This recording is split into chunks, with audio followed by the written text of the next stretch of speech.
our career just doing anniversary tours. That would be fine by me. Everything's hitting the 20-year mark.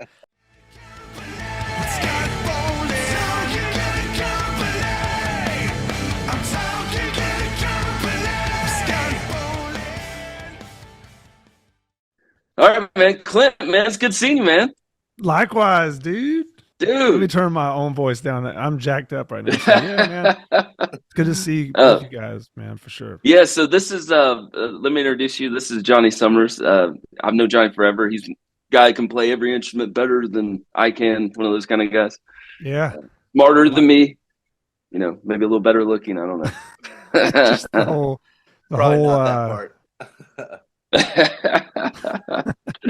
But this is definitely my first interview for 2023, so thank you for being on here, man. Oh, dude, you know, we got history, and you've always been so good to me and my friends, and I just love you, man. You're a good dude, so yeah, no worries. Thank you, man. I love this Clutch t-shirt. I mean, it's so bold. It's right there.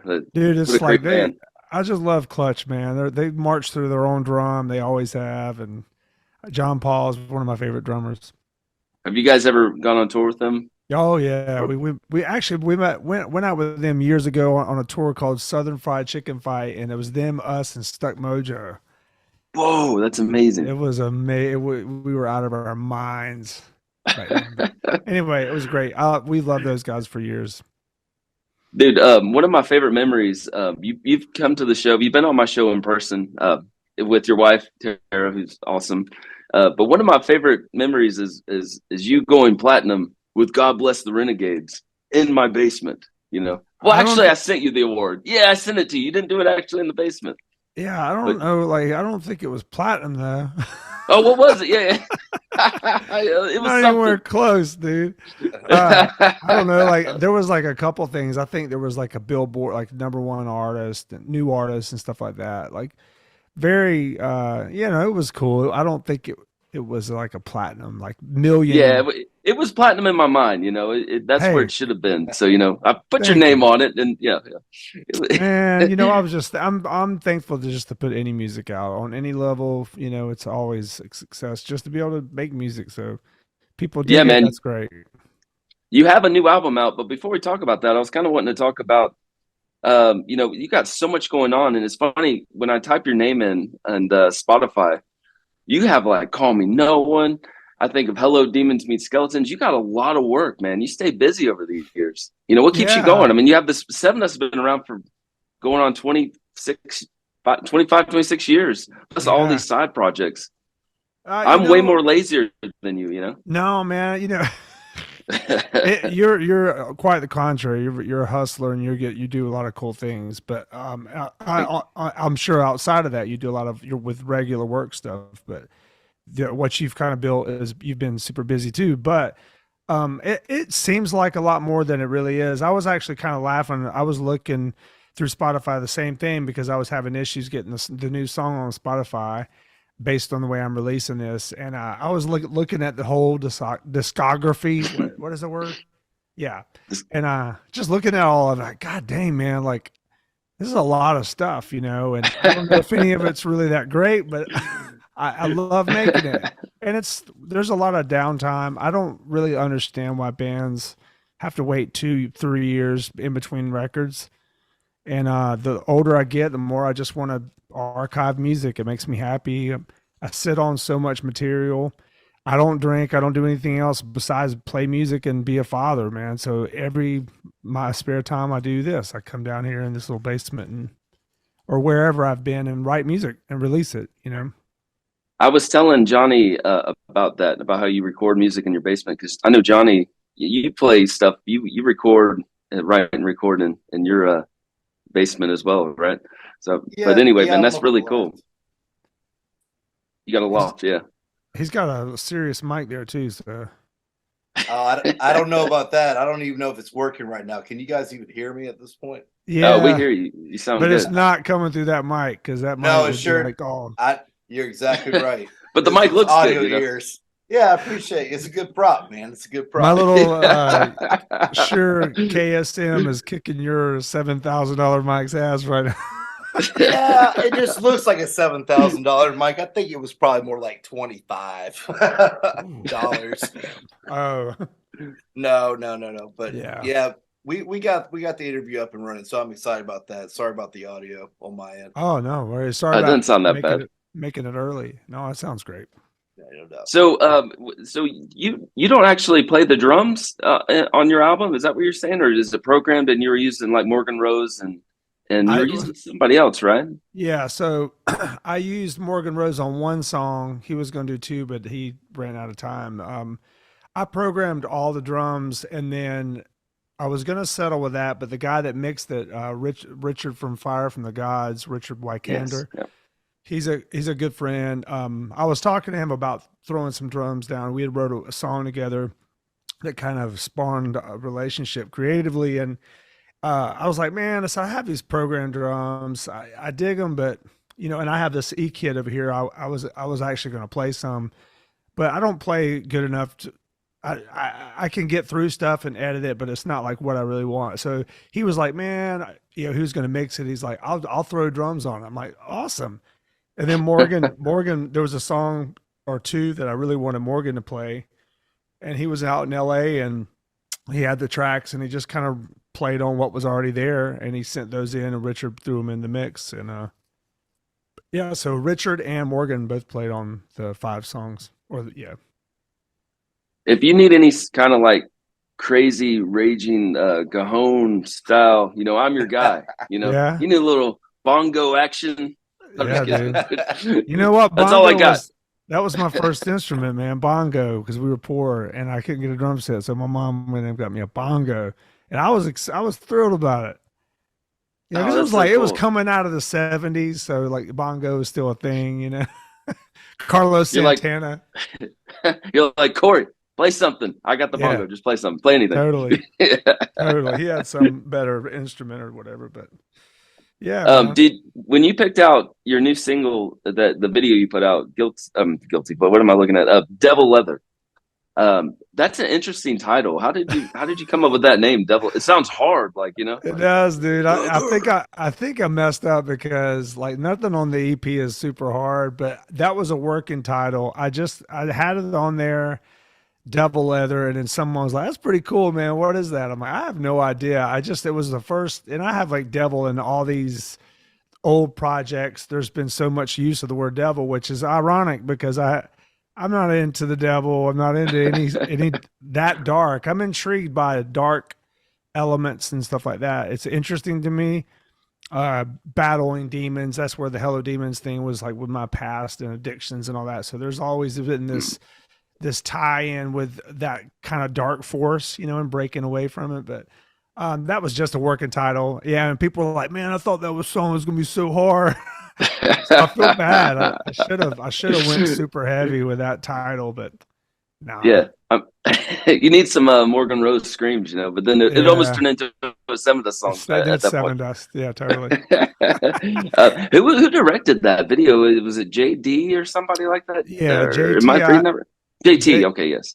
Juan Ibanez. That's what I call him. But Oh, okay. JT Ibanez, he's a local guy here in St. Louis area, which was crazy. He was hit me up a long time ago, just saying, man, I'm just trying to get himself out there as a video director. And I was like, man, I was real reluctant to listen to anybody. I'm like, it can't be from St. Louis and be that good.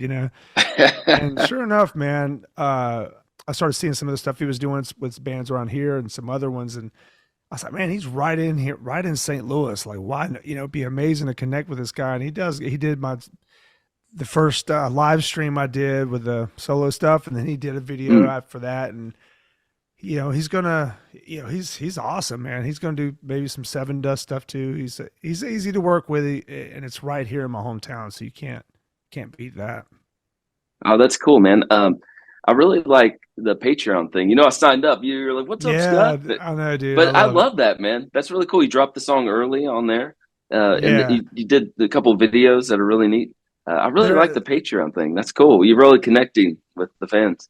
Yeah, it's a unique thing. I almost feel bad, like it started out like it's a big kind of cool way to connect with people and make some extra revenue and this and that. But I just really become close with that group, which I call the Walkers, and from Walking the Streets at Night, goofy song that I wrote, That's that a is classic. now my legacy for some reason. But they're just real good. And you've been on there, man. It's like everyone's really Yeah. cool, and there's not a huge group of them, but it's we're super connected, and I've learned a lot about these people, and so yeah, and I always like to give them content, and that is exclusive and things that they get early, and because they're spending their hard-earned money, man. I want to make sure they get something for it. Can you talk about how you came up with the name GhostWriter that you're calling this album? Was that Yeah, a so working title or I was gonna call God Bless the Renegades Ghost Rider, part two? but Oh, I see. Yeah, yeah. I'm yeah, sorry. that was, but I decided to change it. But I always thought it was a cool sound. I've always been a ghostwriter of sorts. Some of my role in Sevendust is I write some vocals from time to time, and I've written for other singers. And the main thing that I was thinking about with ghostwriter though is what it means to me now is, my mom and dad were musicians, and they're no longer here, so I get to kind of write for them and try to look at it as continuing on what the gift that they gave me. So it's like I'm writing for them in a sense Wow. now. And Yeah, it's amazing. yeah, and that's what it means to me. But I, again, like I have been a ghostwriter. That has been my role in ways where, a lot of people might not know that I've written some of the vocal parts. It doesn't really matter, whatever band, whether it was Dark New Day or Sevendust or whatever. It's always a privilege when I'm able to write. I'm not, like I don't need credit for those kind of things. I don't like seek that out. It's nice to be recognized as a songwriter, Hmm. but there's been a deep humility and not really shouting on from a mountaintop. I wrote this. For everyone. I like people to believe that the singers write this stuff, and they do. LeJean's been super active in the process. He brings such a crazy energy to everything. So you could write, Mary Had a Little Lamb and LeJean sing it. It's gonna be awesome. You can sing the phone book. Yeah, yeah. Yeah. He brings like a energy and the meanings and stuff. But yeah. So that's Yeah, just that's a good point, man. You've been kind of behind the scenes writing for decades, but yeah. now you get to these side projects, you really get to show it off. Do you ever get pressure where you just can't come up with anything or kind of Oh or man, I'm take time off? plagiarizing myself. Like I was writing, I was looking at some lyrics. I'm like, damn, I've already said that like in three, three different songs.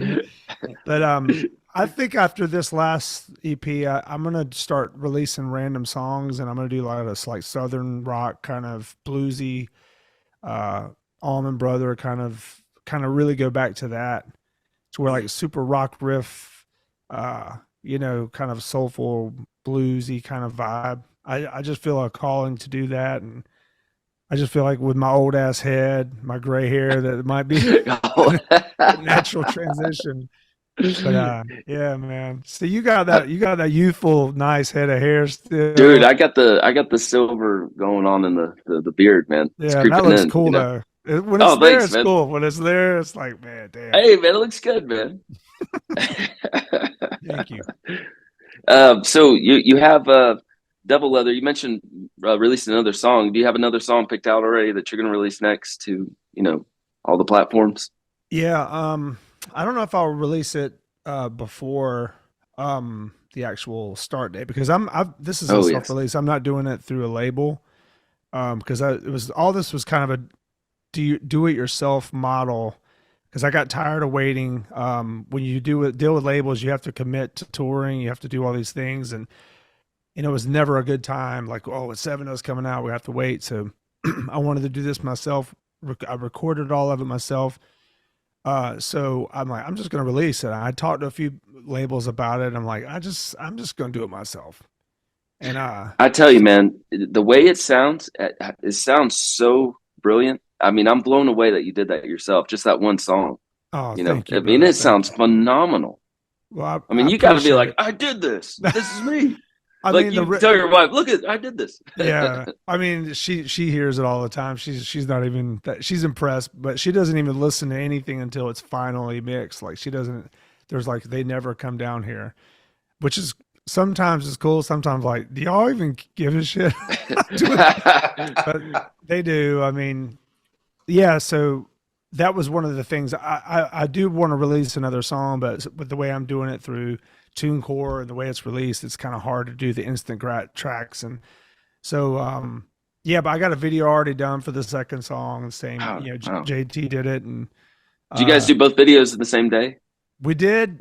We did the first one in one day. I mean, dude, like 2 hours, 3 hours, and then I did some footage for the second one. It didn't like he didn't like it. I didn't like it that much either, and so I went back a couple days ago and did like 2 hours of just some basic shooting. And so Oh, yeah, cool.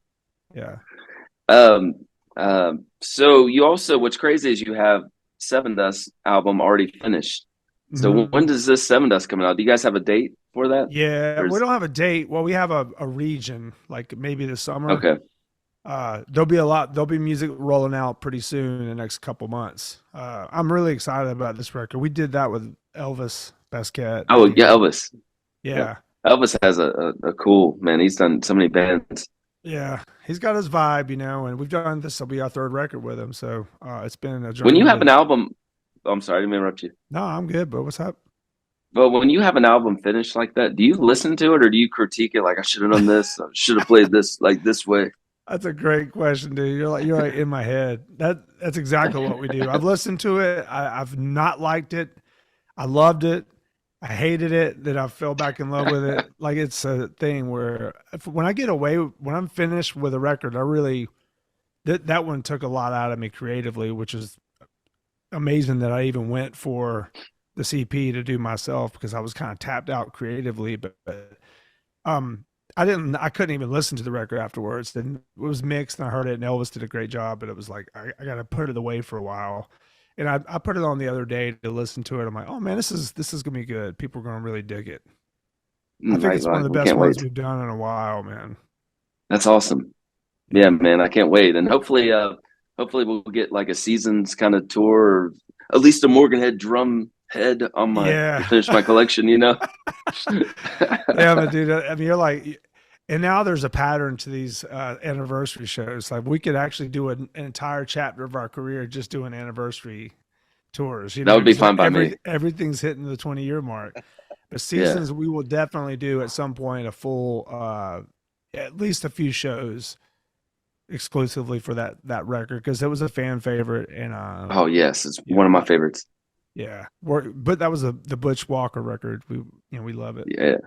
Butch Walker. Johnny met Butch Walker. Didn't you meet Butch Walker one time, Johnny? I've met him several times. He's a really, really funny dude. Kind of odd, because you walk up to somebody, you're like, "Man, I love your stuff," and you never really know what kind of reaction you're going to get from him or whatever. But I saw him at Guitar Center before he went off to do some strings at Abbey Road, which I thought was pretty cool.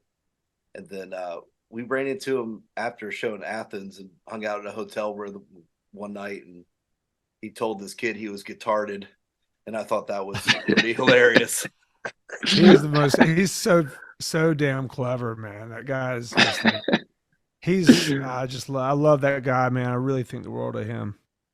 Yeah, man, I love the behind the scenes DVD that you guys put out. Or I guess it was a DVD when you guys were joking around. You're like, play the guitar like this, or maybe like this. Oh, is that the right one? I'm confusing people now. I'm sorry. I think that was a different Uh, album. But yeah, anyway, yeah, it's all the he's same clever. stuff. Yeah, he is. I had more fun doing that record. He had to like bail and do a tour like while we were doing seasons, but he was there for the majority of it. But I That was a special laugh time. so hard with him every day, just old 80s, like him and I met and the peak of the 80s stuff, like him and I, we go back to that story all the time. And You guys recorded with him back in the day too, right? Didn't he do some demos for Seven yeah, Dust? he did the first set of demos, but I wasn't in the band yet. Yeah, So I he, gave you a present, and you're like, I wasn't in the band, but I'll take it. oh, I framed, absolutely. I gave you a cassette framed, and you're like, thanks. It's not mine, but That's the cassette that got me to join the band though. So I treasure that cassette, man. oh, that's awesome, man. All right, man. Well, do you want to? Is there anything you want to say about the new record that's coming out? You said No, when's the release date? I can't remember. I think you it's said it. it's February 17th. I'm gonna be doing like a series of like I'm gonna do like a virtual hang on via Zoom. I just actually announced those today. I would do that. basically I'll just be hanging for like 90 minutes with people and just listening to the songs. And I'll have a little, kind of little poll system and see what people think. And I'll play some of the riffs and, kind of hang. So it'll be capped at 100 people and it'll just be a little virtual hang. And yeah, I'm gonna do that a week prior to the release. So that'll happen, I think, the 11th of February. So, but it's officially out everywhere, Spotify, all those places on the 17th of February. Okay, that's awesome. I pre-ordered the signed CD, and I saw your post like you ordered some more CDs for one last run, kind of Yeah, thing. That's a good feeling, then. You're selling out, man. Well, the funny thing is, there's a thing called I put a post up, a reel or something, and I off the top of my head, I was like in a closet recording my vocals, and I said, "Here at Dark Blanket Records or Studios," Yeah, I saw and that. I actually, when you look at the CD or you look anywhere, you're gonna see like the Dark Blanket Records. So I'm gonna like officiate that or make that official, I guess. Yeah. And use that moving forward because it's just funny because it's like, so I have all these patrons doing the logos and stuff, and yeah, it'll be funny. Oh, but that's so cool. But going back to CDs, I didn't realize how many people would want them, to be honest with you. So I just, we're gonna ship it out of my house, and we're gonna leave personal notes for people, and yeah, it's gonna be a lot of work, but it'll be fun. Yeah, I wonder how many people are actually going to play that CD. Because for me, it's like I just got to sit on my shelf and go, "He signed that. It's right there." Absolutely, man. Yeah, I mean, dude, I don't listen to CDs anymore, but it's tangible. It's a collector's item. Yeah, you should do cassettes next time. Like cassette Yeah. tapes. I'm just kidding. Super cheap. Hey, but dude, people love it. I'll frame it. People love buying those, and now people are like actually buying tape decks, and it's crazy. Well, dude, I appreciate you being on my first interview this year, 2023. You're the man. My pleasure, man. I love you guys. Super cool. I love you guys. I love you guys too. I love you too. I love you too, Johnny. Love you guys too. Yeah, there you go. All right, man. Hey, man, thank you for being on the podcast, brother. I appreciate it, man. Have a good night. All right, night. see you, man. You too, man. So this interview is the first time I've ever had a co-host, and that is the famously handsome Johnny Summers. How did you feel? How'd you feel co-hosting? I felt like because of the audio and video we had that I looked like a psychopath in a dungeon, but I'm glad that we got all that worked out.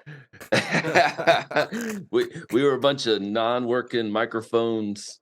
I don't know. I think Clint was the most professional person ever. And I'm like, can you see me?